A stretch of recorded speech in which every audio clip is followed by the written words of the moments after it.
Hello friends, welcome to my YouTube channel Surendra biology. Today আমরা যেটা আলোচনা করব previous year question paper 2019 Navodaya Vidyalaya সমিতির পিজিটি বায়োলজি। আমরা আগে হচ্ছে কি পার্ট 1 অলরেডি প্রশ্ন নাম্বার 1 to 15 অলরেডি আলোচনা আমরা করে নিয়েছি। আজকে পার্ট 2তে পরবর্তী প্রশ্নগুলো আলোচনা করব এবং তার প্রপার অ্যানালাইসিস করার চেষ্টা করব। Question number 16, which of the following technique can be used for identification of antibodies. এখানে option 1 southern blotting, northern blotting, chromatography, western bloating.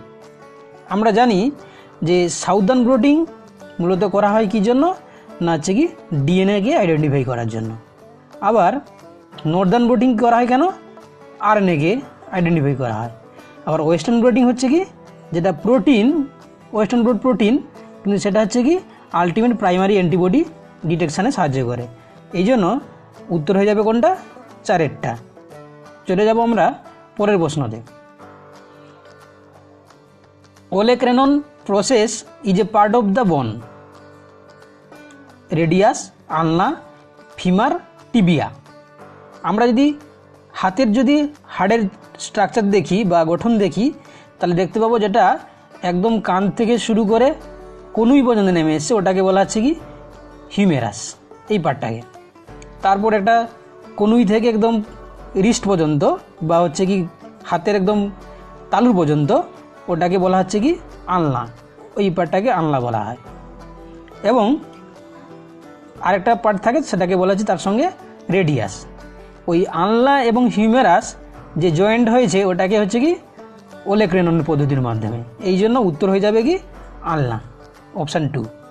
চলে যাব আমরা পরের প্রশ্নতে।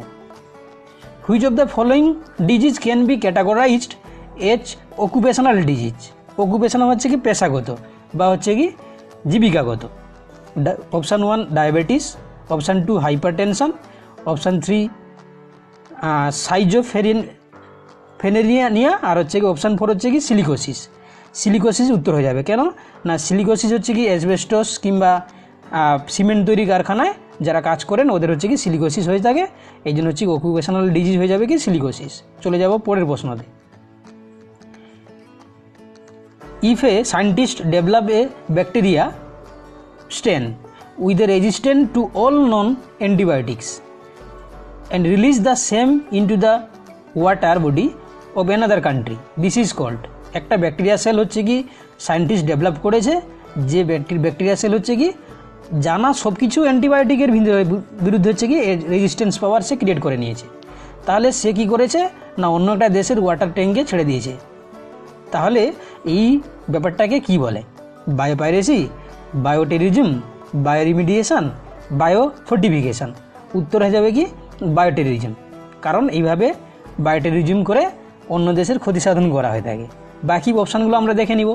বায়োপাইরেসি হচ্ছে কি কোনো দেশের কোনো কিছু সম্পদ থেকে যদি কোনো প্যাটেন্ট তৈরি হয় তাহলে বায়োপাইরেসি আইন অনুযায়ী ওই দেশটাই সুবিধাভোগ পাবে বা সেই প্যাটেন্ট সেই দেশটাই ইউজ করতে পারবে। যেমন একটা উদাহরণ সাপেক্ষে বলা যেতে পারে এজা ডিরেক্টা ইন্ডিকা, এজা ডিরেক্টা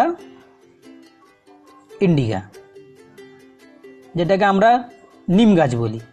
তো এজা ডিরেক্টা ইন্ডিকার হচ্ছে কি বহু গুণ রয়েছে, যেরকম এজাকটেরিন বলে একটা তরুক্ষীর বা উপকার আমরা ওখান থেকে পাই, যেটা anti fungal anti bacterial property রয়েছে। তো এটা আগে হচ্ছে কি ইন্ডিয়াতে আমরা জানা এশিয়াটিক কান্ট্রির মধ্যে ইন্ডিয়াতে হচ্ছে কি বেশি করে পাওয়া যায়। তো ইন্ডিয়া গভর্নমেন্ট এটাকে ইউজ করতে পারতো না, আমেরিকা ইউজ করতো। তো যখন বায়োপাইরেসি আসার পরে এজা ডিরেক্টা ইন্ডিকা ইন্ডিয়ার হচ্ছে কি ইউজ করতে পারে। বায়োরিমিডিয়েশন মানে হচ্ছে কি কোনো যে প্রসেসের মাধ্যমে কোনো ইউজড কোনো প্রোডাক্টকে আমরা রিইউজ করতে পারি, রিসাইকেল করতে পারি। বায়োফোর্টিফিকেশান কি না, হচ্ছে কি খাদ্যের গুণগত বা পুষ্টি বা নিউট্রিয়েন্ট ভ্যালুটাকে আমরা বায়োটেকনোলজির মাধ্যমে বাড়িয়ে দেওয়ার ক্ষমতা। যেরকম একটা বড় উদাহরণ হচ্ছে কি গোল্ডেন রাইস। গোল্ডেন রাইসের ক্ষেত্রে কি হয় না, বায়োরিমিডিয়েশন করা হয়, বায়োফোর্টিফিকেশান করা হয়। এর মাধ্যমে আমরা বিটা ক্যারোটিন এর পরিমাণ বাড়িয়ে তুলি, যার কারণ হচ্ছে কি ভিটামিন এ যেটা হচ্ছে কি প্রডিউস হয়, এবং রাতকানা ডিজিজের বিরুদ্ধে ওই গোল্ডেন রাইসটাকে খুবই উপকারী। চলে যাব পরে প্রশ্নতে। Which of the following taxonomical groups does not belong to phylum Arthropoda? Myriapoda, Cephalopoda, crustacean, Arachnida. উত্তর হয়ে যাবে কি সেফালোপোডিয়ান। চলে যাব আমরা পরের প্রশ্নতে। Which of the below theories provide explanation for the origin of life on আর্থ?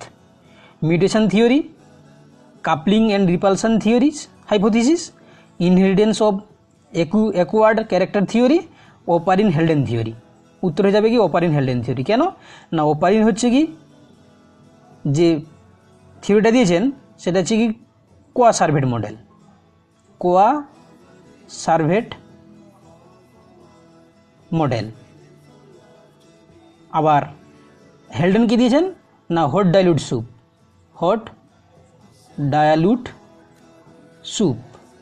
এই দুটো মতবাদ বা থিওরি যেটা হচ্ছে কি অরিজিন অফ লাইফ সাপেক্ষে যুক্তি দেয়, আর বাকিগুলো হচ্ছে কি উত্তর হবে না, উত্তর হয়ে যাবে 4টা। চলে যাব আমরা পরের প্রশ্নতে। Ruling reptile dinosaurs have been calculated to be existed during Palaeozoic, Archaeozoic, Mesozoic, Cenozoic. উত্তর হয়ে যাবে কি মেসোজোইক। আমরা জানি মেসোজোইক যে হচ্ছে কি যারা হচ্ছে কি রেপটাইল যে ডাইনোসরাস ওরা হচ্ছে কি এক্সিস্টেড হয়ে গেছিল। চলে যাব পরের প্রশ্নতে। What is a withdrawal syndrome? Withdrawal syndrome কি? A situation in which pest population increase after stopping use a pesticide. Option 2, unpleasant manifestation of behaviour of a person after abrupt stoppage of use of drug. উত্তর হয়ে যাবে 2টা। কেন না, উইডল syndrome হচ্ছে তাদেরকে বলে যখন হচ্ছে কোনো ব্যক্তি বা কোনো মানুষ ড্রাগ সেবন করে থাকে, সেই ড্রাগ যদি তাদেরকে বন্ধ করা হয় তখন তাদের ভিতরে হচ্ছে কি কিছু কন্ডিশন ক্রিয়েট হয়, যে কন্ডিশনগুলো হচ্ছে কি খিঁচুনি, বমি বমি ভাব, এইসব ভাবগুলো হয়ে থাকে তখনই যখন তাকে বলা হচ্ছে কি উইডল সিন্ড্রোম। চলে যাব পরের প্রশ্নতে। Main body of the ovule of a flower is called funicle, chalaza, follicle, nucellus. উত্তর হয়ে যাবে নিউসেলাজ। কেন, আমরা যদি দেখি যে যেটা মেগাস্পোর হয় সেই মেগাস্পোরটা হচ্ছে কি এমব্রায়োসে গঠন করে নেবে এবং 3টা অ্যান্টিপোডাল সেল, উপরে 2টো সাইনারজিড, মাঝখানে 2টো হচ্ছে কি পোলার নিউক্লিয়াস, একটা এক সেল গঠন করবে, ওইটা হচ্ছে কি স্পোরোসাইট গঠন হয়ে যায়। আর বাকি তাকে যে কভার করে থাকে ওটাকে বলা হচ্ছে নিউসেলাস। তাহলে এখানে উত্তর হয়ে যাবে কি 4টা নিউসেলাস। চলে যাবো পরের প্রশ্নতে। Which type of mutation occur would be a base analogue induce? Deletion হবে না, ইনভার্সান বা ডুপ্লিকেশান, এগুলো হচ্ছে কি সব হচ্ছে ক্রোমোজোমাল মানে ডিসপ্লেসমেন্ট কিংবা হচ্ছে কি এডেশন কিংবা ডিলিশন, কিন্তু সাবস্টিটিউশন উত্তর হয়ে যাবে বেস্ট অ্যানালগ ইন্ডিউসারের ক্ষেত্রে। উত্তর হয়ে যাবে 4টা। চলে যাব পরের প্রশ্নতে। Which of the following is not a lymphoid organ? আমরা জানি লিম্ফয়েড অর্গানকে আমরা দুভাগে ভাগ করি, একটা প্রাইমারি লিম্ফয়েড অর্গান, এটা হচ্ছে secondary lymphoid organ. Primary lymphoid organ কোনগুলো না থাইমাস আর বোন মেরো, আর সেকেন্ডারি লিম্ফয়েড অর্গান কোনগুলো স্প্লিন, লিম্ফ হচ্ছে নোটস, আর হচ্ছে কি টনসিল অ্যান্ড এডিনোয়েডস ব্রঙ্কাস, এইগুলো হচ্ছে কি তোমার সেকেন্ডারি লিম্ফয়েড অর্গানস। তো এখানে যে নোট বলেছে থাইমাস ঠিক আছে, বোন মেরো ঠিক আছে, লিম্ফ নোটস ঠিক আছে, কিন্তু থাইরয়েড হচ্ছে কি লিম্ফ্যাটিক অর্গানের মধ্যে পড়ে না। উত্তর হয়ে যাবে কি 4টা থাইরয়েড। চলে যাবো পরের প্রশ্নতে। Identify the most appropriate reason for opposition of genetically modified crop. Genetically modified ক্রপের ক্ষেত্রে নিম্নলিখিত কারণগুলো কোনটা opposition? It does not increase crop productivity, এটা তো ঠিকই আছে, কোনো অপোজিশন নয়, এটাই তো সপক্ষে যুক্তি দিচ্ছে। 2 নম্বর বলছে this crop are complicated to be harvested, এটাও ঠিক নয়, সিম্পল মেথডে করা যেতে পারে। 3 নম্বর বলছে ফিয়ার অফ গেটিং দ্য আনডিজায়ার্ড জিন Incorporated in non target crop plant, এটা হচ্ছে কি অপোজিশন পয়েন্ট, এটা হচ্ছে কি উত্তর হয়ে যাবে, কারণ অপোজিশন পয়েন্ট বলেছে। 4টা বলছে it may lead to reduction of employment in farming sector, এটাও ঠিক বলছে, উত্তর হচ্ছে কি 3টা হয়ে যাবে। চলে যাবো পরের প্রশ্নতে। Cisternae is a structure found in plasma membrane, Golgi body, mitochondria, plastid. আমরা জানি যে সিস্টার্নি স্ট্রাকচারটা আমরা গোলগি অ্যাপারেটাসে দেখতে পাবো। কেন না ওই সিস্টার্নি দেখতে পাবো যেটা হচ্ছে কি ওই টিবুলার স্ট্রাকচার, এইভাবে টিবুলার স্ট্রাকচার গঠন করে, ওটাকে বলা হচ্ছে কি সিস্টার্নি। আর কি দেখতে পাবো না হচ্ছে কি ভেসিকেল, যে রাউন্ড শেপের যেগুলো থাকবে ওগুলোকে বলা হচ্ছে কি ভেসিকেল, এরকমগুলোকে ভেসিকেল বলা হয়। উত্তরে যাবে গোলগি বডি। চলে যাবো আমরা পরের প্রশ্নতে। Identify the term that is not used in tissue culture. Explant, somaclones, implants, micropropagation. আমরা সিম্পল একটা ডায়াগ্রাম রেডি করেছি, দেখে নিন। প্রথমে হচ্ছে কি এটা ক্যারোটের একটা প্ল্যান্ট নেওয়া হয়েছে, এক্সপ্লেন্ট হিসাবে ক্যারোটটাকে নেওয়া হয়েছে, তাকে টিস্যু কালচার করা হয়েছে নিউট্রিয়েন্ট মিডিয়াতে রেখে। এক্সপ্লেন্টটাকে টিস্যু কালচার করলে ক্যালাস ফর্মেশন হবে, ক্যালাস থেকে এমব্রায়ো তৈরি হবে, এমব্রায়ড থেকে এমব্রায়ো তৈরি হবে। এমব্রায়ডকে আমরা টেস্ট টিউবে রেখে লিটল প্ল্যান্ট তৈরি করব। প্রথমে তাকে গ্রিনহাউস গ্যাসে রাখতে হবে, পরবর্তীকালে আমরা তাকে প্ল্যান্টেশন করব। তো এটা হচ্ছে কি এক্সপ্লেন্টও ঠিক আছে, সমাক্লোন ঠিক আছে, মাইক্রোপ্রোপাগেশন ঠিক আছে, এই পুরো ব্যাপারটাকে মাইক্রোপ্রোপাগেশন বলে। তো উত্তর হয়ে যাবে কি ইমপ্ল্যান্টস। এই টার্মটা আমরা টিস্যু কালচারে ব্যবহার করি না। উত্তর হয়ে যাবে 3-এরটা। চলে যাব পরের প্রশ্নতে। Respiratory centre is a part of. Respiratory centre কোথায় থাকে? অপশান এ হচ্ছে কি reflex action, option 2 peripheral nervous system, option 3 autonomous nervous system, option 4 central nervous system. উত্তর হয়ে যাবে কোনটা না অটোনোমাস নার্ভাস সিস্টেম। দেখে নিব আমরা ছবিটা। এই যে এটা হচ্ছে কি অটোনোমাস নার্ভাস সিস্টেম, যে মেডুলা অবলাঙ্গাটা সেখান থেকে ক্রিয়েট হয় কি না নার্ভাস সিস্টেম, রেসপিরেটরি সিস্টেম। চলে যাবো আমরা পরের প্রশ্নতে। Which of the following is not the fate of glucose in body. কোনটা হচ্ছে কি গ্লুকোজ ফ্যাট তৈরি করতে হয় না? গ্লাইকোজেন সিনথেসিস ঠিক আছে, অ্যামাইনো অ্যাসিড সিনথেসিসও আমরা ফ্যাট অফ গ্লুকোজে দেখতে পাবো, কিন্তু সেলুলোজ সিনথেসিসটা আমরা দেখতে পাবো না। তাই উত্তর হয়ে যাবে 3-এরটা। চলে যাব পরের প্রশ্নতে। Which of the following ion channels randomly alternate between open and close position. Randomly open and close position আমরা র্যান্ডমলি দেখতে পাবো। ওটা হচ্ছে কি option 1 voltage gated channel, option 2 machinery gated channel, option 3 leak channel, option 4 ligand gated channel. আমরা এখানে একটা grated চ্যানেলের লিস্ট বানিয়েছি, সেটা দেখতে পাচ্ছেন যে voltage gated channel, ligand gated channel আর হচ্ছে কি মেশিনারি গ্রেটেড চ্যানেল। এই তিনটে হচ্ছে কি গ্রেটেড চ্যানেলের আন্ডারে পড়বে, যেটা হচ্ছে কি ওপেন ক্লোজ র্যান্ডামলি অল্টারনেটিভলি হবে না। তো এই কারণে উত্তর হয়ে যাবে কি লিক চ্যানেল, বাকিগুলো হচ্ছে কি গ্রেটেড চ্যানেলের এক্সাম্পল। চলে যাব আমরা পরের প্রশ্নতে। Which of the following character of garden pea plant was not selected by Mendel for his hybridization experiment from option given below. আমরা জানি যে মেন্ডেল পি প্ল্যান্টের 7 অল্টারনেটিভ ক্যারেক্টার চুজ করেছিলেন তার হচ্ছে কি ক্রস করার জন্য। তো সেইগুলো আমরা দেখে নিব একটু। তিনি সিড শেপকে নিয়েছিলেন রাউন্ড, যেটা হচ্ছে কি ডমিনেন্ট, উইঙ্কেলড হচ্ছে কি যেটা যে রিসেসিভ, আবার সিড কালারটা হচ্ছে কি ইয়েলো ডমিনেন্ট, গ্রিনটা হচ্ছে কি রিসেসিভ, ফ্লাওয়ার কালার হচ্ছে কি পার্পল আর white, flower position axial dominant, terminal হচ্ছে কি রিসেসিভ, হাইট হচ্ছে কি টোলটা হচ্ছে কি ডমিনেন্ট, রিসেসিভ হচ্ছে কি শর্ট, আবার পোর্ট শেপটা হচ্ছে কি ইনফ্লেন্ডেড হচ্ছে কি ডমিনেন্ট, কনস্ট্রিক্টেডটা হচ্ছে কি রিসেসিভ, পোর্ট কালারটা হচ্ছে গ্রিনটা হচ্ছে কি ডমিনেন্ট, ইয়েলোটা হচ্ছে কি রিসেসিভ। তো এখানে যে কোনটাকে তিনি নেননি, option 1 shape of pod, position of flower, aestivation of flower, colour of seed. উত্তর হয়ে যাবে কি এস্টিভেশন, কারণ এস্টিভেশন অফ সিড ফ্লাওয়ারটাকে তিনি নিয়েছিলেন না, বাকিগুলোকে নিয়েছিলেন। চলে যাব আমরা পরের প্রশ্নতে। In which of the following assisted reproductive technology transfer in male reproductive tract is facilitated after fertilization of ovum. এখানে অ্যাসিস্টেড রিপ্রোডাক্টিভ টেকনিকের একটা লিস্ট বানানো হয়েছে, যেখানে হচ্ছে কি আমরা পুরো রিপ্রোডাক্টিভ টেকনিকের যে প্রসেসগুলো আমরা সবটাই দেখে নিতে পারবো। প্রথমে IUI, যেটা হচ্ছে কি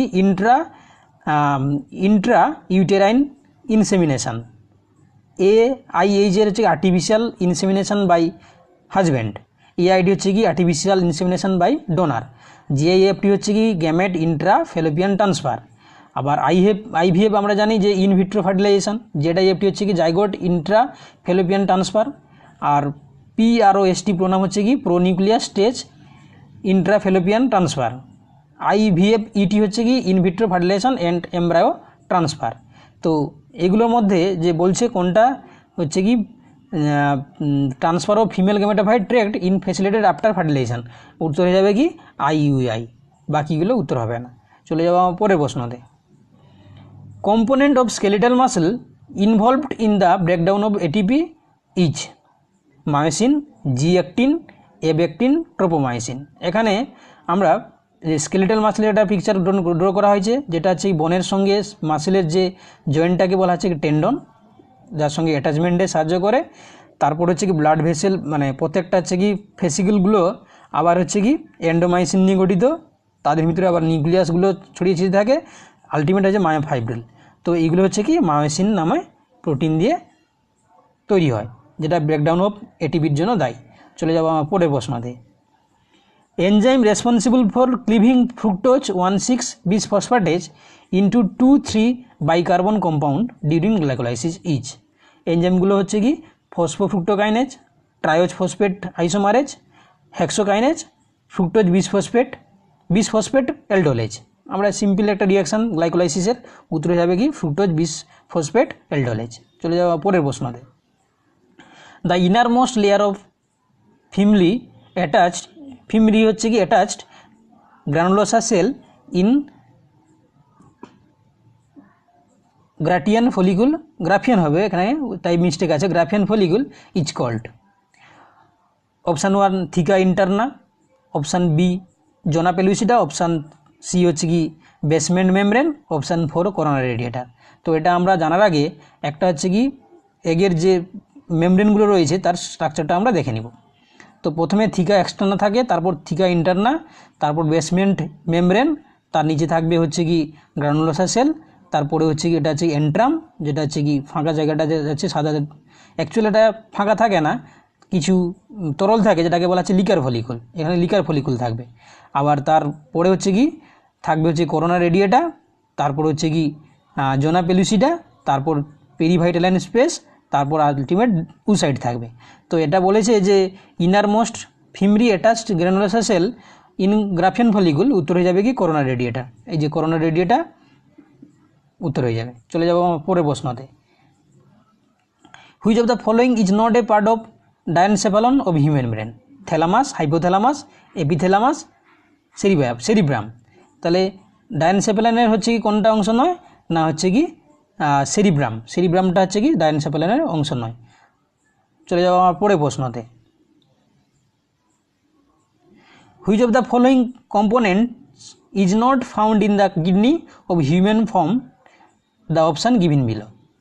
হাইলাম, ভাসা ইফারেন্সিয়া, ভাসা রেক্টা আর হচ্ছে কি কেলিক্স। তো আমরা জানি যে ভাসা ইফারেন্সিয়া হচ্ছে কি না, এটা হচ্ছে কি মেল রিপ্রোডাক্টিভ অর্গানের একটা পার্ট, মেল রিপ্রোডাক্টিভ